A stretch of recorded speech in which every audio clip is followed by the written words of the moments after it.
Hai Lifelong Learners, balik lagi bersama saya Claudio di acara kita yaitu di TikTok Digital Transformation Talk, di mana setiap hari Rabu dan jam 12 sampai nanti kurang lebih jam 1 kita akan membahas tentang seputaran digital transformasi. Nah, sekarang hari ini kita akan membahas tentang keamanan siber, di mana seperti yang kita tahu bahwa ada kebocoran data yang sudah kita dengar banyak beritanya dan itu nanti akan kita kupas. Nah, dan solusinya apa? Itu akan ada di TikTok hari ini.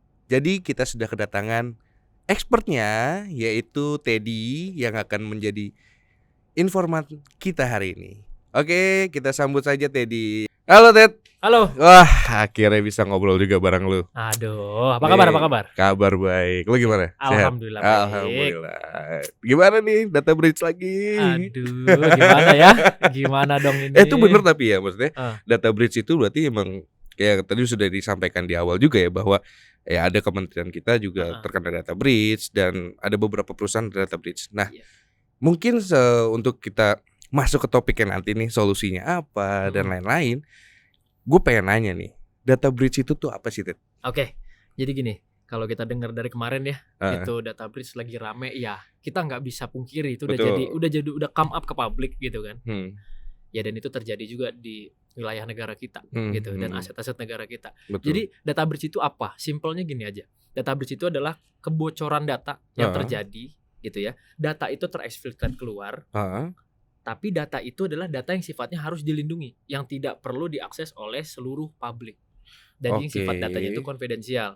Ada, jadi kan data itu kan ada yang sifatnya umum, kayak kita publikasi segala macam itu kan aman kan. Tapi kan kalau data yang sifatnya udah jadi masuk kategori data breach, itu kan udah pasti data yang sifatnya nggak boleh dikonsumsi oleh publik. Oh, jadi ada perbedaan ya, maksudnya yang masuk golongan data breach itu sudah masuk bocor itu berarti data yang memang penting.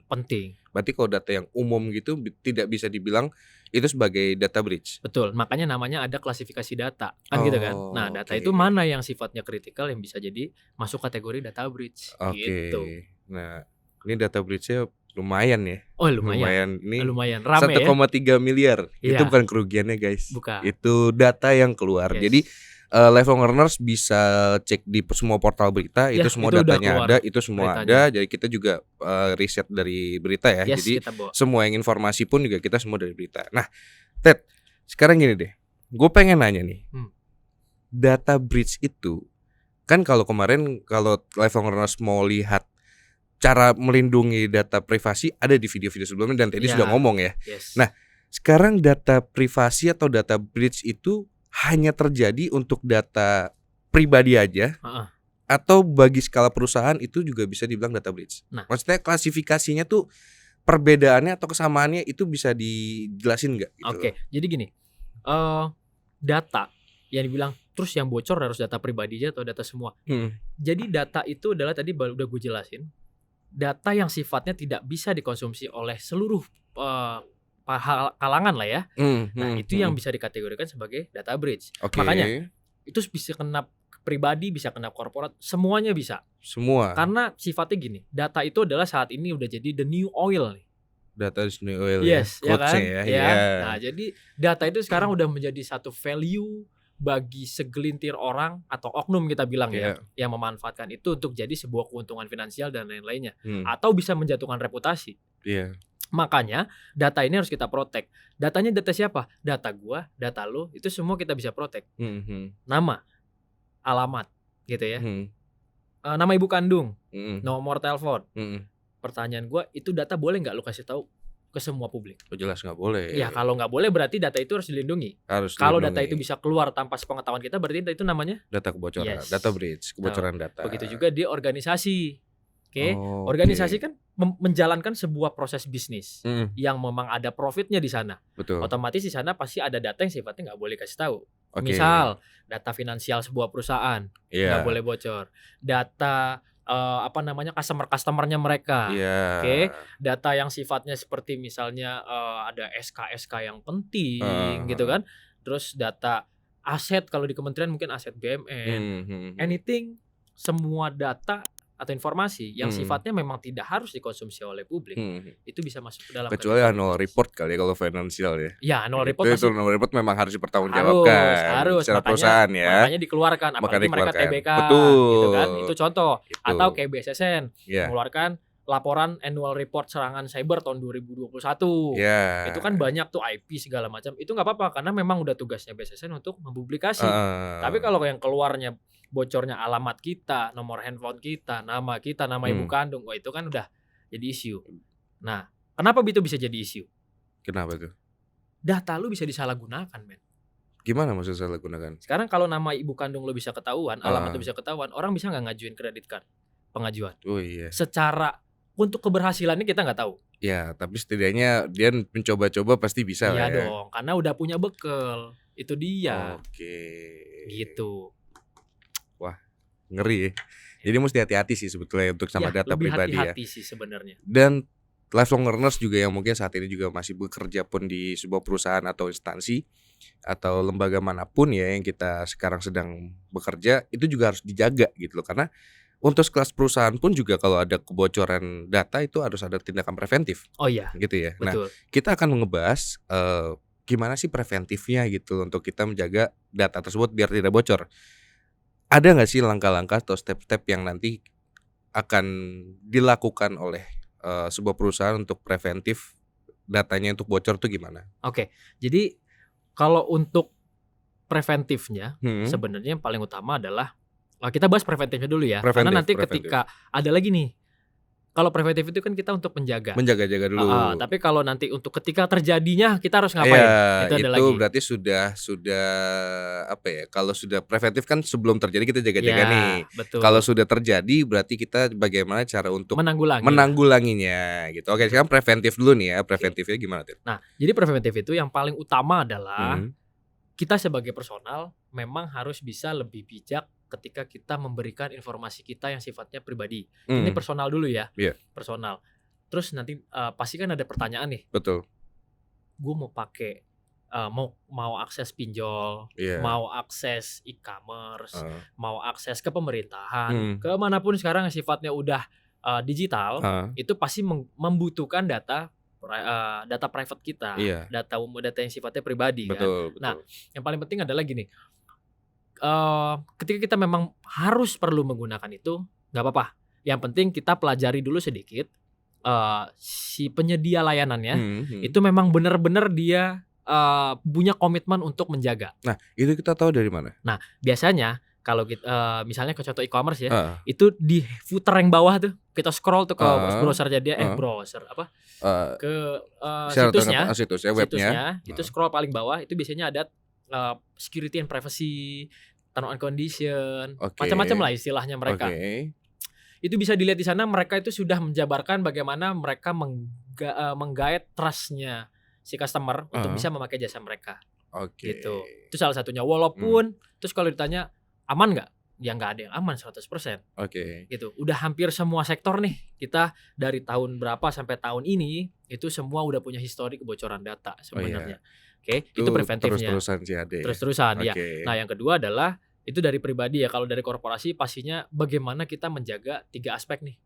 People, proses, teknologi. Betul. Ya kan? Karena korporasi itu kan menjalankan bisnis proses. Yang mana ada people yang sebagai orang yang menjalankan, ada proses yang untuk menjaga tata kelolanya, dan teknologi dari sisi bagaimana menganukan dari sisi otomasi dan highly teknologinya. Dan itu pun jadi satu cycle ya, satu relate ya. Iya, relate. Antara people, proses, proses dan teknologi itu relate gitu. Karena ya. itu udah jadi satu elemen yang memang jadi basic di information security. Itu people, basicnya. Proses, teknologi, yes. 3 aspek itu yang harus dijaga. 3 aspek ya. Jadi people, proses dan teknologi ya, lifelong learners ya. Nah, itu kita sudah mendengarkan dari sisi pribadi. Nah, sekarang gue pengen tahu yang masalah perusahaan ya, Ted. Nah, perusahaan. Tadi yang bahas utama itu sebenarnya yang people, proses, teknologi itu masuk ke perusahaan. Kenapa? Karena part of ya. Bukan part of, itu jadi sebuah esensial. Karena kenapa? Karena dalam satu perusahaan kita jalanin perusahaan itu nggak cuma 2 orang karyawannya. Iya, betul. Bagaimana kita mengatur 3.000, 2.000, 1.500 orang kepala untuk bisa sama-sama aware, membangun atau menjalankan perusahaannya dan bisa menjaga terhadap keamanan informasinya. Betul. Itu yang utama tuh. Nah, lalu dari sisi proses, bagaimana prosesnya bisa di-establish se-mature mungkin sehingga bisnis proses itu berjalan dan si proses ini mendukung untuk semuanya itu tertata. Karena makanya nanti di sana ada kebijakan, prosedur dan lain-lainnya ya. Oke. Nah, salah satunya nanti dengan menggunakan si standarnya ISO 27001 yang sampai saat ini menjadi baseline-nya untuk keamanan informasi secara umum. Betul. Nah, yang ketiga dari teknologi. Ya pastinya kita harus pakai teknologi yang highly sophisticated lah. Dan yang kedua jangan over terlalu berlebihan mewah karena kita harus sesuaikan juga sama bisnis proses yang kita pakai. Ya kalau kita udah proteksi data yang kita kelola di perusahaan itu sudah memang masif seperti e-commerce atau mungkin kayak udah level Google gitu ya. Itu kan udah seluruh dunia ya pasti teknologi security yang digunakan juga udah pasti sangat amat highly sophisticated lah. Iya, itu harus ya dituntut seperti itu ya. Maksudnya tiga hal ini berjalan seiringan gitu ya. Tidak ada yang timpang tindih gitu kan. Nah, itu kan tadi dari perusahaan. Nah, ketika tadi itu bahwa kita sudah memiliki pribadi dan perusahaan, itu kan preventif. Nah, sekarang gue pengen nanya, kalau sudah kadung misalnya, ya sial-sialnya kena nih. Iya. Apa yang harus dilakuin? Nah, yang pertama biasanya ini kita bahasnya lebih ke korporasi ya. Karena kalau kita ke people nanti dulu sebentar. Kita bahas ke korporasi karena korporasi yang mengelola. Betul. Jadi pertama itu adalah memang sebaiknya di sebuah organisasi yang memang mengelola digital industry lah ya dan sebagainya memang perlu ada tim CSIRT, Cyber Security Incident Response Team. Jadi harus ada timnya sendiri yang untuk nanti ketika itu menanggulanginya ya. Ya, sebaiknya ada ya. Jadi bukan mengharuskan karena memang itu membentuk sebuah tim seperti itu juga nggak mudah. Jadi baiknya itu ada. Karena kenapa? Karena ketika terjadi insiden, mereka lah yang paling di depan untuk bagaimana menanggulangi. Misalnya, bagaimana untuk kalau dia udah sifatnya perusahaan yang memang jasa ke umum, ke publik gitu ya. Bagaimana mereka harus bisa menjembatani komunikasi untuk menenangkan si pelanggan-pelanggannya. Lalu yang kedua, bagaimana mereka untuk bisa menanggulangi apa yang terkena dampak, mereka harus bisa isolasi dulu. Sehingga itu tidak menyebar luas. Kan bisa aja malware masuk gitu ya. Data bocor baru dari situ, terus dia masih bingung mau ngapain, ternyata itu malware udah pindah lagi. Pindah lagi, bocorin lagi di sumber server yang lain. Kan bisa seperti itu kan. Nah, itu. Jadi hal-hal utamanya itu seperti itu. Ada insiden respon tim yang utama. Jadi nanti dia untuk menjembatani yang melakukan yang tadi udah sampaikan lah. Seperti itu. Berarti internal pun itu harus ya.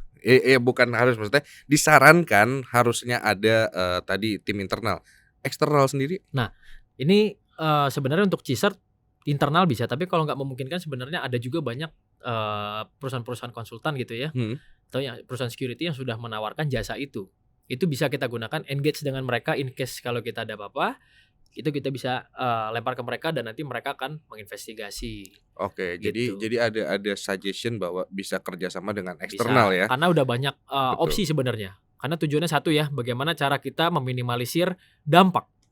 Dampak. Dampak dari kebocoran itu sendiri. Makanya internal, eksternal semuanya oke. Yang penting semua jelas TNC-nya, agreement-nya, SLA-nya semuanya jelas. Nah, itu kan tadi dari eksternal dan internal. Sekarang kalau misalnya maksudnya gini, untuk internal dan eksternal ini bisa kolaborasi. Karena eksternal kan ngikutin internal sebetulnya. Kita kan misalnya anggaplah gue eksternal nih, ya gue pay lo lah gitu ya. Lu untuk nyerang-nyerang atau gitu gimana gitu ya. Nah, itu cara untuk kolaborasinya gimana tuh biar dapet high security-nya tuh lebih naik gitu loh. Jadi untuk preventifnya yang paling utama adalah harus ada simulasi. Simulasi ya. Simulasi dalam bentuk apapun. Contoh utamanya itu sebenarnya seperti ini. ada namanya red team exercise, ada namanya red and blue team exercise, ada namanya cyber drill. Itu banyak, itu bisa dilakukan. Karena kenapa? Tujuannya kita untuk meng-highlight seberapa readiness-nya kita di internal. Iya kan? Nah, itu kita lakukan simulasi tuh, cyber drill lah. Bisa kita bilang contoh aja cyber drill. Jadi kita melakukan simulasi kalau ada misalnya contoh infected ransomware. Apa yang harus dilakukan dari internal? Misalnya dia harus melakukan isolasi, insiden responnya harus apa gitu ya. Lalu yang terinfected harus bagaimana? Lalu nanti akan dicek lagi. Misalnya kalau kita melakukan cyber drill terhadap DDoS. Kita distribute denial of service gitu kan. Nah, itu tuh kita melakukan bagaimana mengirim request sebanyak mungkin terhadap server yang ada sampai server itu tuh nggak bisa menampung requestnya lagi. Nah, itu gimana tuh tim red team? Gitu. Mohon maaf, tim blue team. Nah, tim blue team. Blue teamnya di dalam gimana? Kalau ada serangan DDoS, apa yang harus dia lakukan? Apakah dia nanti akan memblok IP tersebut? Dia akan menjadikan blacklist? Lalu nanti dia akan bikin role baru di sistem monitoring security-nya, di CM-nya dan lain-lain. Itu jadi salah satu sebenarnya simulasi. Yang tadi lo jelasin itu lebih kayak penetration test ya? Nah, itu emang penetration test atau ada skema lain? Belum selesai. Karena setelah itu dari sisi pertahanan. Terus gimana caranya buat kita melakukan simulasi untuk mengetahui aset kita itu seberapa aman. Kalau tadi kan seberapa siap. Paham. Nah, kalau yang ini adalah salah satunya dari orang red team melakukan simulation atau technical assessment yang namanya disebut penetration test. Nah, jadi penetration test itu adalah sebuah aktivitas yang dilakukan untuk melakukan assessment atau penilaian secara teknikal terhadap aset-aset yang sifatnya kritikal. Bahasa gampangnya adalah gue dibayar untuk nge-hijack lo, nge-hacking lo. Tapi dengan etika yang sudah ada ya. As ethical hacker. Itu red team. Itu red team. Nah, blue teamnya? Bisa. Kalau blue teamnya tadi, misalnya dia dari dia dalam sebagai nih. pertahanan, enggak. Blue team itu adalah, jadi gini, gue jelasin dulu sedikit. Red team itu adalah gimana kita melakukan offensive. Offensive people, offensive minded. Kalau blue team, defensive minded. Defensive people, guardian. Nah, jadi kalau di blue team adalah, nanti kalau melakukan tes, itu tadi yang bisa dibilang namanya cyber drill. Si red team dari luar misalnya mencoba melakukan testing terhadap blue team yang ada di dalam. Nah, blue team ini nanti akan kita lihat seberapa efektifkah pertahanannya. Nah, tujuannya satu, bukan mengintimidasi si blue team, payah kalian. Tapi untuk melihat apa yang harus diimprove. Supaya si blue team ini bisa lebih meminimalisir kalau ada serangan-serangan yang sifatnya masif. Dan dampak juga ke kebocoran data. Itu karena efeknya itu ya? Iya dong. Itu salah satu efek ya. Oke.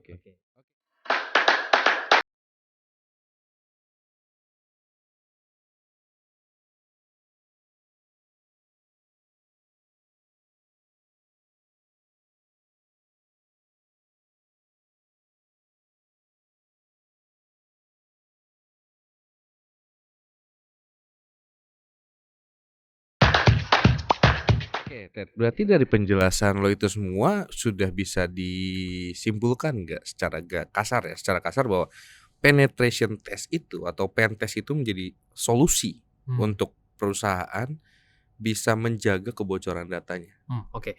Sebenarnya itu cuma one off ya. Tapi penetration test itu esensial, jadi harus dilakukan di internal. Apalagi kalau perusahaannya atau organisasi tersebut sudah mengadopsi atau tersertifikasi ISMS ISO 27001 karena di sana ada klausul yang mengharuskan penetration test itu wajib dilakukan minimal 1 tahun sekali. Nah, berarti itu salah satu hal yang mandatory, enggak? Iya, bisa dibilang mandatory. Mandatory dalam ISO 27001. Sebenarnya tanpa harus mengimplementasi ISO pun semua itu udah harus mandatory. Karena kita ngomongnya di sini adalah untuk preventif atau meminimalisir terjadinya cybercrime atau bocoran data breach. Jadi penetration test ini adalah salah satu solusi sebetulnya yang bersifat mungkin red lah ya, udah bersifat merahnya tebal yang harus esensial yang harus dilakukan oleh perusahaan-perusahaan untuk menjaga preventif agar datanya nggak bocor. Meminimalisir gitu. Meminimalisir. Bukan bilang nggak ada. Nggak ada yang 100%. Nah, Ted, sekarang gini, gue mau masuk ke mitos sama fakta. Boleh. nih. Mitos fakta ya. Mitos fakta nih ya. Oke. Oke. Yang pertama adalah hacking itu selalu dianggap negatif. Oke. Mitos atau fakta, Ted? Mitos atau fakta ya? Heeh. Itu fakta. Fakta. Iya. Hacking itu dianggap negatif. Iya, sebenarnya banyak orang masih prosesnya dianggap negatif. Oke. Bisa jelasin nggak kenapa dianggap negatif? Oke. Jadi faktanya adalah karena faktanya aja ya. Faktanya. Karena aja. memang sampai sekarang hacking atau hacker itu adalah merusak. Sifatnya merusak gitu. Nah, padahal sudah banyak atau memang proses hacking itu adalah kalau dilakukan secara payung hukum.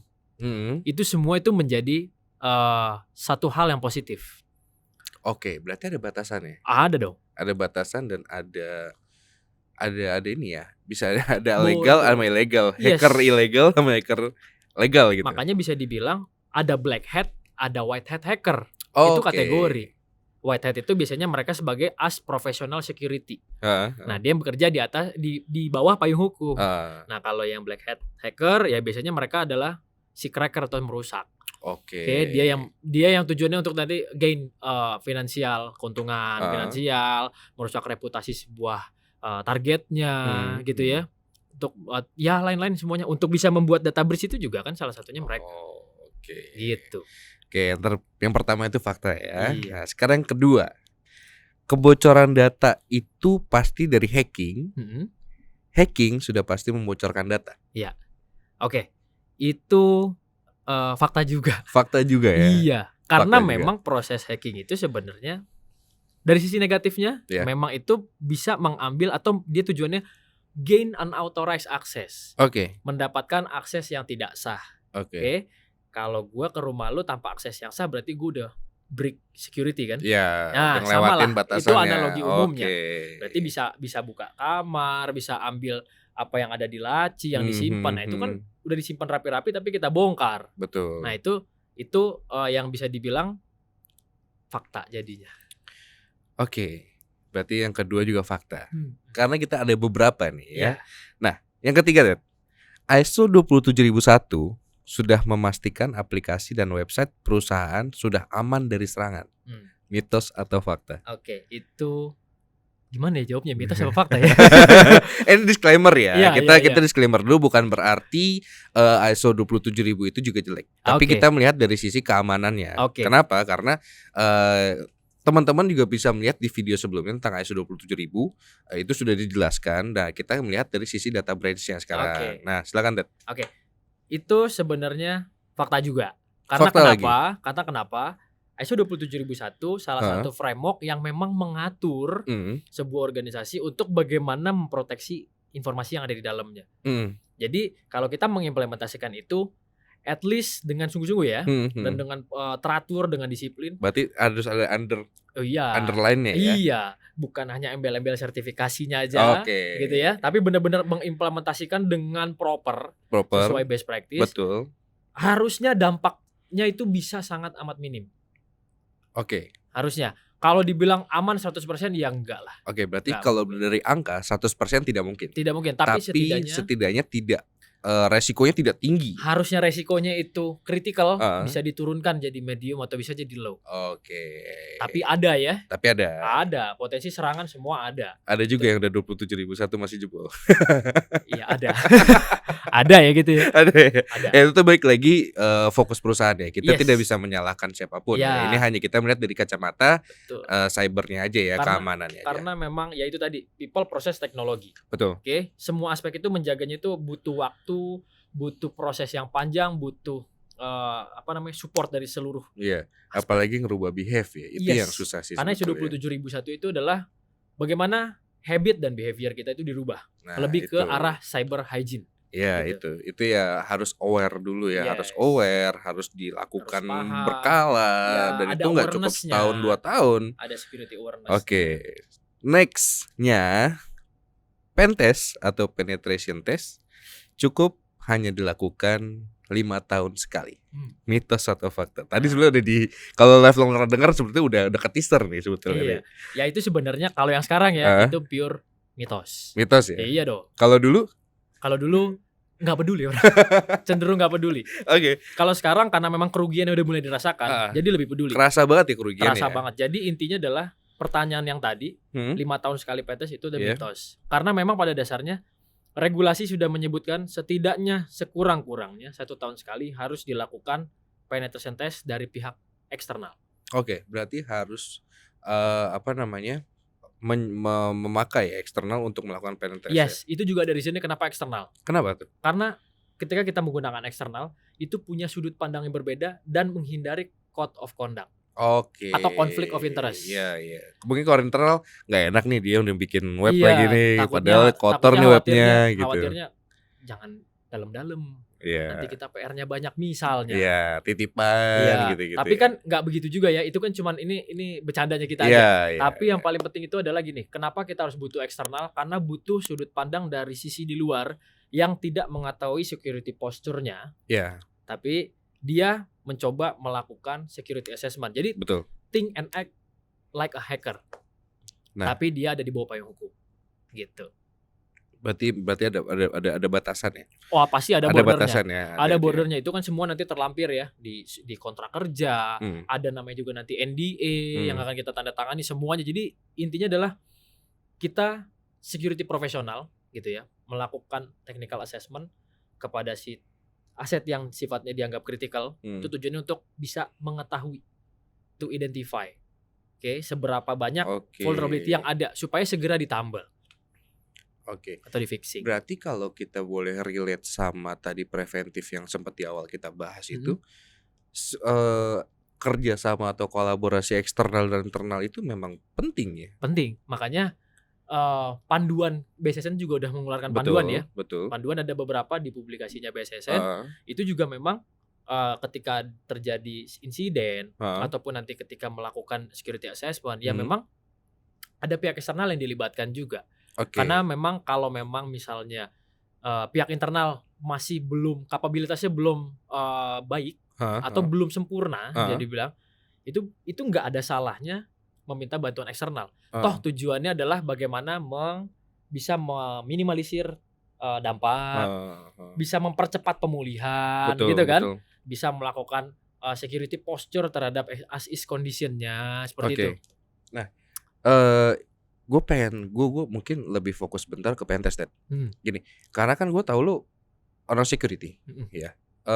Lu juga udah lama di konsultan security. Nah, dalam aplikasinya, dalam lu sebagai konsultan di mana ya Multimetrics menjual layanan juga untuk pentest ya. Pengerjaannya tuh gimana sih? Mungkin ada yang ngapain sih pentest gitu loh. Nah, atau mungkin level learners ada yang pentest emang harus penting ya gitu. Maksudnya kayak gitu, mungkin ada denial. Kita nggak bisa bilang, kita juga tidak menyudutkan siapapun, tapi kita juga tidak menutup kemungkinan apapun. Ya. Nah, ketika internal atau sebuah perusahaan memanggil eksternal nih untuk melakukan pentest, apa sih step-step apa yang dilakukan biasanya? Oke.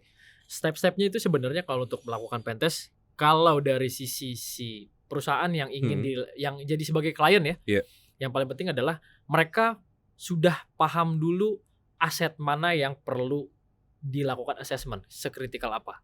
Jadi ketika gue panggil lu sebagai konsultan nih, lu harus tahu klien dulu, nih. Iya, lu harus tahu dulu skupnya apa. Gue harus tahu skup mana yang pengen gue ini. Misalnya lu punya 2 web, satu eksternal, satu internal. Yang mengelola data yang penting itu sebenarnya di internal, tapi yang lu pentest company profile di eksternal. Make sense nggak? Iya nggak sih, nggak sesuai tujuan lah lebih gitu ya. Itu dia. Jadi sebagai sebuah perusahaan, instansi, itu paham dulu. Ini aset kita yang kritikal yang mana? Yang mana yang memang mengelola data sifatnya kritikal atau menyimpan atau memproses gitu ya. Itu yang dilakukan atau masuk dalam scope untuk pengerjaan si pentest itu sendiri.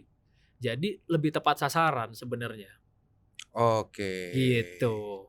Nah, itu pertama. Terus ada lagi? Nah, setelah masuk scope-nya, setelah ada scope-nya. Iya, scope-nya barulah nanti dari si sebuah perusahaan itu mempersiapkan environment-nya. Oke. Karena gini, terkadang ada beberapa perusahaan atau organisasi atau instansi yang memang tidak mau dilakukan pentest di production environment. Production environment itu adalah aplikasinya, kita ambil aplikasi aja deh. Aplikasinya itu lagi live nih. Yang kita akses sekarang pakai handphone, pakai laptop itu semua bisa. Nah, dia nggak mau di sana karena mengganggu proses bisnis. that's okay. Itu bisa dilakukan nanti dia cloning, dia taruh di development production dengan syarat 100% sama wujudnya, codingnya, semuanya gitu ya dengan yang ada di production. Oh, di production ya. Iya. Tuh. Nah, itu menyiapkan itu tuh. Tapi yang sebelumnya juga pasti ada kontrak di awal ya, kontrak kerja. Nah, setelah itu kita akan menandatangani atau signing NDA. NDA itu non disclosure agreement. Jadi perjanjian kerahasiaan. Oke. Jadi kita sebagai konsultan menandatangani itu untuk memastikan bahwa tidak ada untuk memanfaatkan data-data yang kita gunakan untuk memanfaatkan lebih lanjut. Betul. Nah, setelah itu kita lakukanlah pentest. Prosesnya kan banyak. Jadi ada dari reconnaissance dulu, kita mencari gathering information dulu gitu ya. Nanti kita enumeration, kita coba kulik di dalam itu ada apa lagi di dalam si target tersebut, misalnya ada port yang terbuka atau service apa gitu ya. Gitu, kita enumerate tuh namanya. Nah, setelah itu kita lakukanlah proses eksploitasi. Gitu utamanya. Jadi kita eksploitasi sistem tersebut, kita cek seberapa jauh kita bisa masuk berdasarkan hasil-hasil information gathering yang kita dapat. Jadi goals-nya adalah bukan harus sampai kita totally compromise, bukan. Kalau sistemnya udah kuat, ya pasti ada celah-celah yang lain sebenarnya. Tapi itu bisa menimbulkan juga hal-hal yang lain ya. Walaupun bersifat minor ya, tapi bisa jadi itu menjadi celah. Jadi celah nanti dia bisa, si hackernya bisa menaruh jejak di sana, dia ngendap lama dan lain segala macam, itu bisa jadi masif.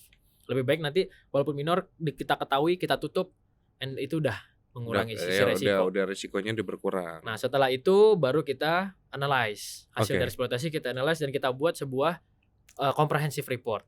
Semua kita jelaskan di sana, severity score-nya, dampaknya, bagaimana kita memberikan rekomendasi untuk menutup celah tersebut, lalu detail skenario kita dapetin satu persatu vulnerability itu kita jelaskan. Seperti itu. Nah, lalu selanjutnya nanti akan diberikan ke klien akan melakukan remediasi. Remediasi itu apa? Remediasi itu dia akan memperbaiki. Dia memperbaiki vulnerability yang tadinya udah di-expose, gimana mereka mau tutupnya berdasarkan rekomendasi yang sudah diberikan dan sudah mereka pahami, mereka tutup. Nanti kita akan melakukan verifikasi terhadap temuan-temuan atau vulnerability yang eksis saja. Dan dari situ kita akan tes lagi atau hanya sebatas sampai dia menutup tadi dari suggestion kita? Nah, tadi ada setelah remediation yang dari si klien, nanti kita sebagai konsultan melakukan verifikasi. Jadi hasil yang diremediasi misalnya ada 2 temuan, dua-duanya itu kita tes lagi, jadi kita nggak tes menyeluruh. Jadi, hanya yang temuan-temuan itu aja ya? Itu kita pastikan bahwa memang totally dia udah tutup dengan proper. Nah, setelah itu selesai projectnya. Nah, itu step-step yang tadi dilakukan ketika lo lagi pentest ya di klien ya. Nah, karena balik lagi mungkin kita ngasih tahu ke lifelong learners sih bahwa salah satu layanan di Multimatic itu adalah juga tentang security. Di mana kita juga ada awareness, kita bangun dari awareness sampai sekarang pun kita juga ada pentest dan sudah bekerja sama dengan beberapa instansi juga ya, perusahaan swasta sampai beberapa instansi juga sudah ada melakukan pentest di kita. Kami Multimatic Consulting menawarkan solusi kebutuhan IT dan konsultasi IT management bagi perusahaan Anda. Kami memiliki 4 pilar layanan konsultansi, yaitu IT GRC, yang di dalamnya memiliki layanan untuk ISO 27001, IT Maturity Assessment, IT Master Plan, dan masih banyak lagi. IT Service Management, yang di dalamnya memiliki layanan ISO 20000, ITSM Implementation, Service Desk Assessment, dan masih banyak lagi. Information Security, yang berupa penetration testing, vulnerability assessment, dan lain-lain.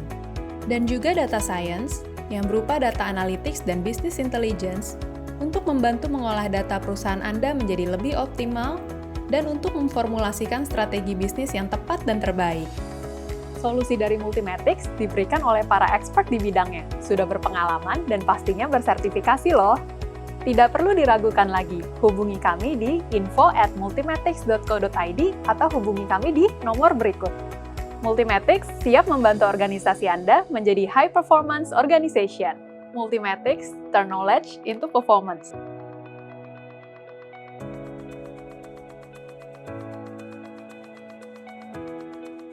Jadi kalau misalnya ada yang ingin tanya-tanyakan silahkan langsung hubungin tim kita aja, atau mungkin DM langsung ke Instagram kita, atau mungkin tanya-tanya, silakan. Jadi nanti akan dibalas dan akan dihubungin oleh tim yang terkait. Jadi sekali lagi, pentest itu penting bukan hanya 5 tahun sekali tapi setahun sekali. Itu Ya. itu mitos ya. Ya, oke. Nah, Ted, gua ada pertanyaan ketika lu tadi nanyain. Lu menjabarkan, sorry. Ketika kita ada pentest, itu sekalian kita dapat sertifikat ISO atau dua hal yang berbeda? Oh, itu dua hal yang berbeda. Dua hal yang berbeda Dua ya. hal yang Berarti berbeda. bukan berarti gue pentest sama lu berarti gue udah ISO nih. Enggak Ya? harus gitu. Jadi gini, ISO itu adalah sebuah tata kelola terkait keamanan informasi yang diimplementasikan. Kalau kita menjalankan pentest, otomatis kita harus kalau menjalankan ISO, di dalam ada klausa yang menyebutkan harus dilakukan penetration test. Oke, itu jadi wajib. Tapi kalau kita tanpa ISO, pentest itu juga jadi salah satu hal sebenarnya wajib. Tapi tidak didorong dengan regulasi. Lebih didorong dengan lebih ke arah inisiatif. Karena memang niatnya mau mengamankan dan segala macam halnya, ya silakan dilakukan, itu lebih baik. Mungkin Jadi ada inisiatif dari sebuah organisasi. Oh, jadi ada inisiatif dari perusahaan tersebut ya. Nah, Iya. mungkin ini bisa jadi masukan juga ya buat teman-teman lifelong learner bahwa oke nih, mungkin ada perusahaan yang siap dan belum siap untuk disertifikasi karena kan pasti kan ada administrasi yang harus diisi dan Banyak. segala macam. Banyak. Itu kan ada beberapa step ya. Banyak. Nah, bukan berarti kalian itu tidak bisa melakukan pentest. Bukan. Gitu. Jadi jangan salah persepsi atau jangan mispersepsi bahwa lo harus ISO dulu baru bisa pentest. No. Tidak terikat ya Tidak seperti terikat. itu. Jadi bisa pentest dulu tanpa ISO. Bisa. Karena Itu bisa tujuannya adalah preventif preventif dan ada inisiatif. dan ada inisiatif. Karena persyaratan atau prerequisite-nya pentest itu hampir nggak ada. Oke. Jadi yang penting adalah kita punya aset yang kritikal menurut kita, ya udah, itu kita lakukan security assessment dengan pentest gitu. Jadi nggak ada prerequisite apa-apa, nggak ada harus ISO dulu. Justru kalau udah ISO, pentest itu malah jadi wajib banget. Sebenarnya ini juga jadi wajib. Tapi kalau lebih dari sisi udah lebih terbiasa melakukan penetration test, udah biasa memperbaiki security vulnerability segala macam, once ketika regulasi mengharuskan sertifikasi ISO, udah nggak kaget. Ya. Nah, udah terbiasa. Biasanya oke lah, aman. Biasanya udah mau ISO, wah harus pentest. Berarti 2 kali kerja dong gitu jadi kan. kaget, Malah iya. biasanya udah habit-habit yang atau kebiasaan yang sudah dibangun pentest. Mungkin berkala ya. Mungkin kalau nggak perusahaan itu belum ISO, mungkin ya 2 tahun 3 tahun sekali ya masih aman lah ya. Ya, jangan juga. Eksternalnya, tapi kalau internalnya harus dibangun Ya. ya skala harus ada gitu ya. Ya, kalau terutama sih sebenarnya di internal tuh dilakukan internal assessment ya. Itu perlu banget, terutama kalau misalnya tuh perusahaan kayak startup punya aplikasi baru, produk baru, mereka ngeluncurin versi baru, ya baiknya itu dilakukan security assessment lah di internal. Walaupun tidak sedip yang di eksternal ya, Betul. nggak apa-apa. Tapi setidaknya adalah ada filtering di awal. Betul. Walaupun nanti ingin melakukan misalnya at least 1 tahun sekali, itu nggak apa-apa. Iya. Memang disarankan setahun sekali, karena kenapa? Pergerakan security, zero day vulnerability. Zero day itu adalah vulnerability yang belum ditemukan oleh si principal, tapi udah ditemukan sama praktisi hacker-hacker di luar. Kan khawatir juga nih. Nah, itu makanya disarankan 1 tahun sekali, karena nanti temuan-temuan dari pentest itu bukan harus vulnerability yang sifatnya kita bisa expose. Siapa tahu dia menggunakan produk A tapi belum di patching sesuai latest version. Itu juga bisa kita jadikan temuan. Makanya guys, jadi bukan berarti 2-3 tahun sekali. Berarti Iya. emang pentingnya ya udah rutin aja setahun sekali gitu ya. Karena 1 tahun aja itu vulnerability-nya bisa 3-4 per satu produk. Contoh ya. Nah, kalau 3 tahun mau ketinggalan berapa lama? Gitu. Ini kita ambil contoh nih 2022. Kerentanan di 2019 kalau nggak diupdate sampai 2022 itu udah dengan mudah itu bisa di take over. Karena 2019 itu vulnerability-nya udah banyak. Kalau dia nggak tutup sampai 2022, so what will happen coba di sini? Iya sih. kan? Iya Gitu. sih. Itu logikanya. Jadi Iya. memang as much as you can lah lakukan gitu. Kalau memang budget terbatas ya lakukan di internal. Atau batasi skupnya supaya harganya bisa lebih di reduce. Macam-macam. Ada caranya lah ya. Ada. Dan itu mungkin bisa konsultasi ke kita dulu. Misalnya Yes, kalau mau bisa. pakai eksternal, Ted, gue pengen pentest tapi budget kurang lebih segini nih. bisa nggak kalau kita ngobrol-ngobrol, dan itu bisa. Jadi jangan takut buat teman-teman yang ingin melakukan pentest, kita ada sesi diskusi dulu sebelum kita melakukan pentest, Iya pasti ada diskusi dulu. Jadi bisa nanti langsung hubungin aja. Nah, Ted, gue pengen nanya satu, Ted. Apakah kalau sudah pentest menjamin tidak ada serangan atau kebocoran data? Itu kan nggak mungkin, tadi lo jawab Iya kan. dong. Itu karena ada kerjasama dan itu. Nah, kebocoran data ini, kalau karena tadi kita udah ngobrolin tentang yang mungkin bulan lalu bocor data, ada nggak sih cara lain? Data gue udah bocor nih, bisa nggak sih untuk gue ambil balik tanpa gue harus membayarkan tebusan? Ini gue nggak tahu, gue nanya lu sih. Iya. Sekarang gini, data bocor itu belum berarti data kita hilang. Oke.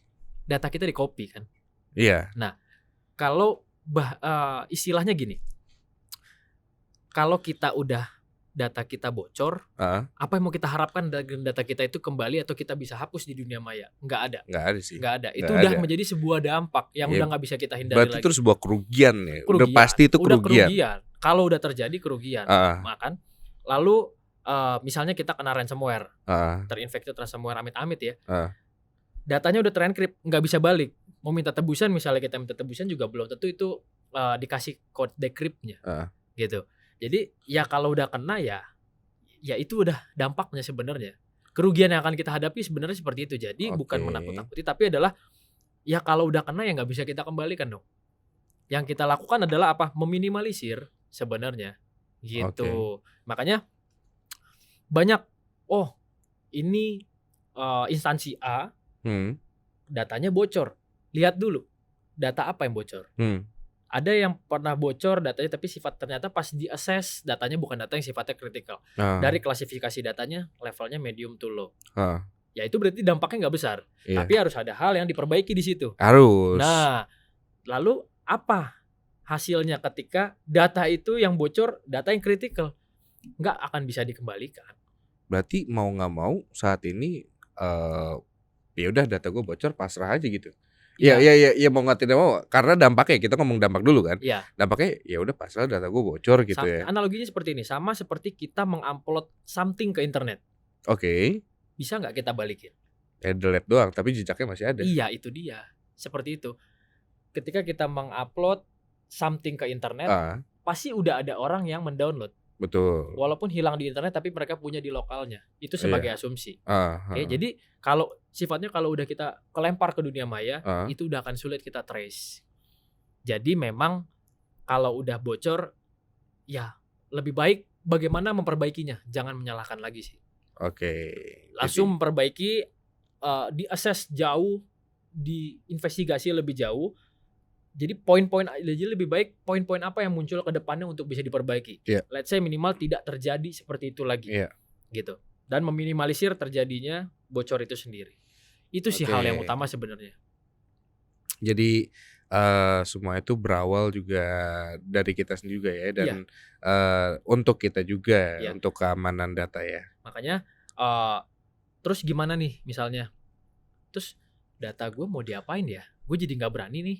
Misalnya. Nah, wajar dong. Maksudnya kalau kita nonton berita, wah gila sih, ini data gue bocor nggak ya? Nah. Maksudnya, atau nggak, paling nggak ya bukan so penting. Maksud gue, ada nggak data gue dalam yang kebocoran itu? Iya, ada data gue nggak ya? Gitu kan? Itu kan pertanyaan. Gitu. Betul. Nah jadi sekarang yang paling penting adalah seperti ini. Kalau sudah terjadi seperti itu, pastikan kita juga akan ada rasa kurang trust nih. Reduce trust kita terhadap instansi tersebut, terhadap perusahaan tersebut, apapun yang memberikan jasa.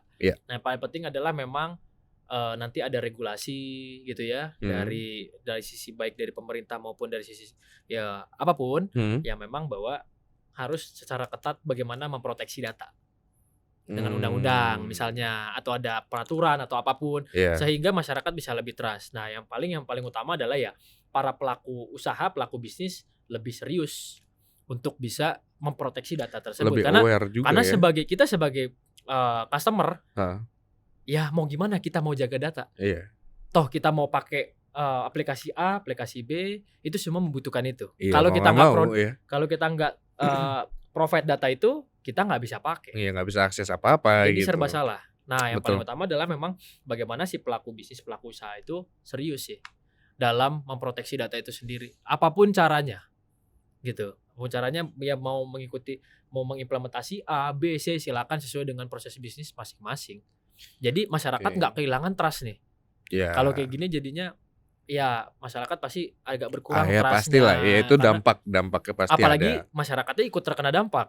Iya. Nah, dampak betul. utamanya misalnya kita juga suka nih dapat di handphone, tiba-tiba suka dapat SMS, broadcast nggak jelas. Mungkin tiba-tiba sekarang udah SMS, SMS udah reduce, WhatsApp sekarang. WhatsApp juga banyak. WhatsApp tiba-tiba ya ada tawaran. Kita nggak Padahal- pernah masukin kemana-mana. Nah, gitu. itu yang sebenarnya dampaknya sudah mulai dirasakan ke masyarakat.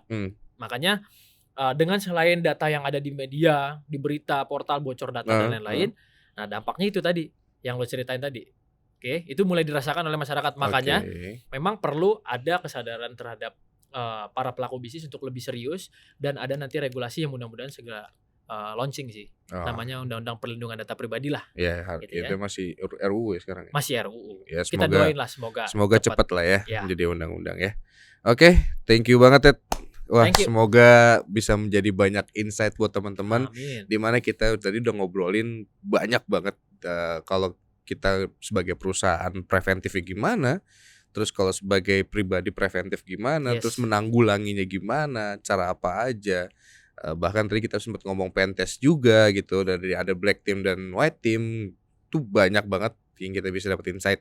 Dan sekali lagi, kalau teman-teman ada pertanyaan, silahkan diklik saja atau tinggalkan di kolom chat. Jadi nanti akan dibahaskan oleh Teddy. Jadi akan menjawab semua pertanyaan. Dan kalau ada yang tertarik, tadi kita kan sampaikan bahwa salah satu layanan kita juga ada di Pentest ya, dan keamanan. Kalau ada yang ingin tertarik juga bisa silakan hubungin tim kita. Dan thank you sekali lagi buat lifelong learners yang sudah mengikuti sampai saat ini. Kita mau closing, dan Teddy juga thank you banget udah datang, udah ngasih banyak masukan ke kita. Terima dan kasih. Sampai ketemu lagi di Talk selanjutnya. Okay. Thank you Thank lifelong you, learners. lifelong learners. Izin pamit.